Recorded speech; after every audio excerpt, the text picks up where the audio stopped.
These days, more and more users are using social logins to access different websites. So in this section, I'm going to show you how to enable users to log in using their Facebook account. Now, before we get into the mechanics, let me briefly explain the big picture. Facebook and other external authentication providers like Google, Twitter, Microsoft, and so on use an authentication protocol called OAuth, which stands for Open Authorization. Here's how OAuth works. Let's say John is a new staff member and wants to log into Vidly with his Facebook account. First of all, we need to register our application with Facebook to create some kind of partnership. Facebook will give us an API key and a secret, kind of like a username and password. We'll use this to talk to Facebook under the hood. Now, John wants to log in. When he clicks on Facebook login on our website, we will redirect him to Facebook and we'll use our API key and secret so Facebook knows this request is coming from Vidly.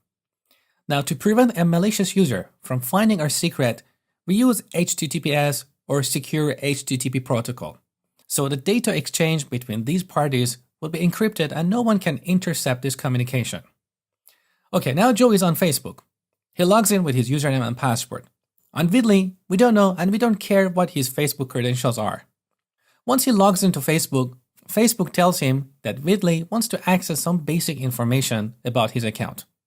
Of course, we could ask for more, like the list of their friends, photos, and etc., but that's beyond the scope of what we're going to do. Now, that aside, the user can authorize Vidly to access this information. Since we registered Vidly with Facebook at the beginning, Facebook knows the address of Vidly. So it will redirect Joe back to Vidly, and it will also pass an authorization token. This authorization token tells Vidly that Facebook could successfully authenticate this user.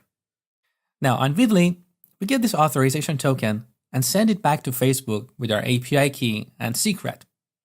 We do this because a hacker may send a random authorization token to Vidly, so we need to verify that it really came from Facebook. That's why we send it back and tell Facebook, hey, it's me, Vidly. Did you really send me this authorization token? Facebook says, yes, I did. And then it will give us an access token. With this access token, we can access some parts of the user's profile, the parts we have permission to access. Now, all these low-level details I told you about, we never have to manually implement them.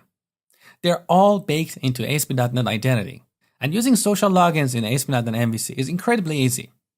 I told you all this stuff because I wanted you to have a better understanding of how everything works under the hood. And also, if you come across OAuth, you know what it is and how it works. Okay, now let's look at the mechanics. In order to use social logins, there are two steps we need to make. First, we need to enable SSL, so our communication with Facebook will be on a secure channel. And second, we need to register our application with Facebook to get an application ID and a secret. So in the next video, I will show you how to do these steps.